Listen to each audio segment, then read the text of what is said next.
Hello, Professor Vasavi. I am Wenqi Guo, and today I'm gonna do a self introduction about my past experience. So these are some of my work that is related to chemistry or computer science. It's not all the project I've been working on, and this is only the projects that I was the first author. The first project I want to briefly talk about is 3D2 Smiles. It is a computer vision model that is able to translate a photo of one of those 3D ball and stick models students build into smiles notations. And this can be further translated into IUPAC name and other information. So we believe it would be helpful in chemical education settings.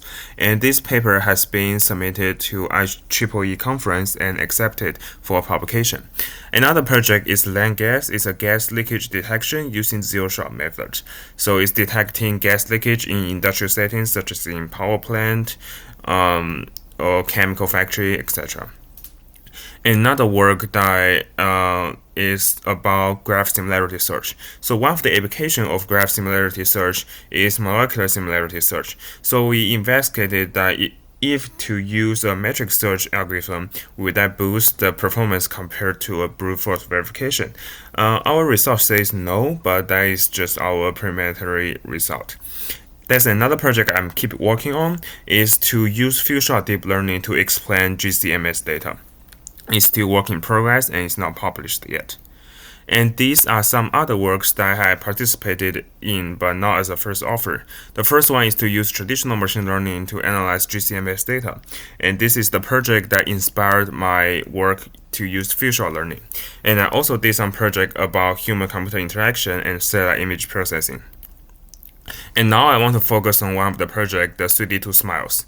It is a model that we can see here from the picture. Student can build one of these molecular models, take a picture of it, and my machine learning model can translate that into some human readable information and can get more information from the internet.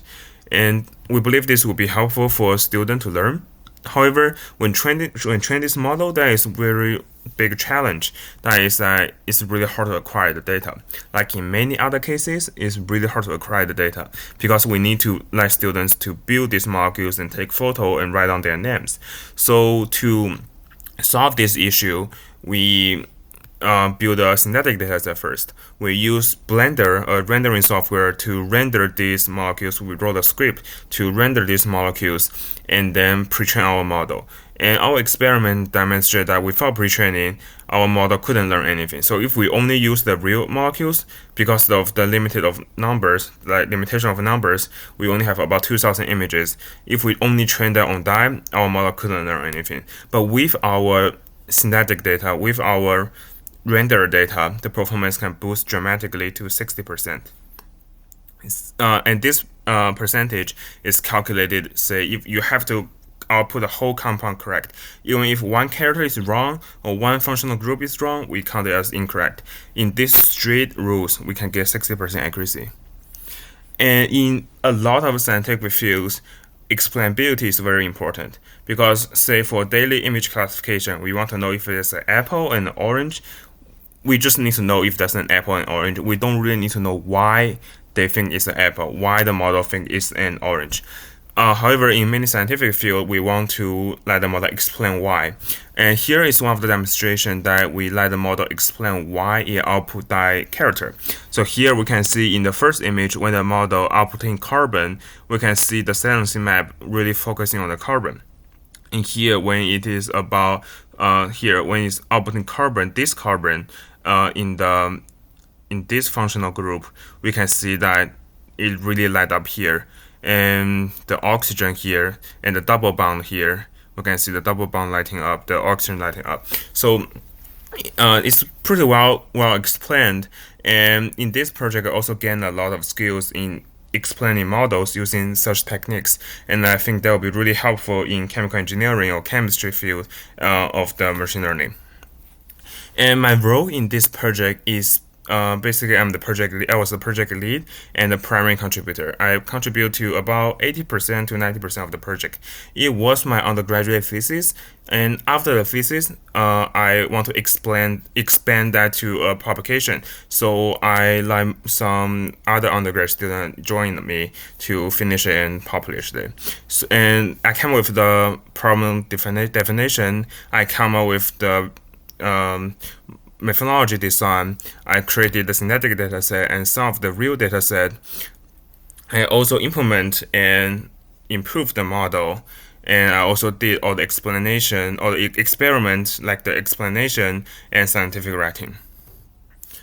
One challenging we face, I talk about one before, that is to use synthetic dataset. Without synthetic dataset, we can't really train the model. But that was expected. Like that was our hypothesis.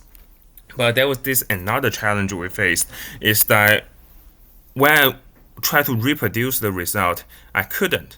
And I was getting 60% accuracy, but when I'm reproducing, I can only get 40%. It's really weird. And then I realized that because there's a really minor difference in the pre-training accuracy. We can see from the illustration here, I say the blue point is the model we take for fine tuning. We taken from there, the checkpoint we taken from there and do fine tuning, and the red point is another point we taken from there to do fine tuning, and then the red point gets 60% accuracy, while the blue point only get 40 or even less. So this is really unexpected because such a minor, I remember, it's less than 1% token level accuracy. So I think it's about 5% sequence level accuracy can dramatically affect the downstream performance. And although this is an application that's only intended to be used in chemistry education settings, it can also be used in like drug discovery, material design, because it's generating a new SMILE sequence. So technically, it can generate unseen chemicals. So we can use this property to like generate some new materials that we want to use. And I think that's kind of like the agent that your lab built. And we can also use it to auto transcription of GCMS data because our model is input image, output SMILEs. So we can also make it input the GCMS spectrum and then output a list of SMILEs. Or we can input a crystal microscopic images and output the SMILEs. So I think the similar application, similar structure, and similar stages with synthetic dataset and real dataset can be used in many settings, especially like the real data is really hard to get in many chemistry settings. Another project I want to briefly talk about is the leakage detection. Basically, we want to detect leak in chemical factors. And how we did that is we first did a change detection to detect the changing part. You can see there's a leakage here. We detect the changing part, and then we use the open vocabulary detection. We use vocabularies, human language, to let the model find the leak and then segment that. So there's no training involved. It's just change detection and then human language guided detection. So this can also be used in many chemical settings, such as material change and temporal detection. Like we can take a snapshot of the material every couple whatever intervals, and then we can use the similar thing to detect the interesting changes in the material. And it can also, although it's intended to be used in 2D images originally, it can also be used in 1D data, such as IR spectrum or the time series data or other sensor readings. We can use a similar way to detect changes and find interesting changes. Besides research, I also have mentorship experience. So for some students, I mentor them for their undergraduate thesis, and for both the Study to SMILEs project and the leakage detection project, I let students join my project and I mentor them throughout the way. I also mentor my supervisors, another student, on her undergraduate thesis, and also for some non-research mentorship for someone's research over someone's courses in data science, computational linguistics focused. And I also lead a team and won a hackathon making AI agentic assistant. So that is all my introduction, and thank you very much for listening. And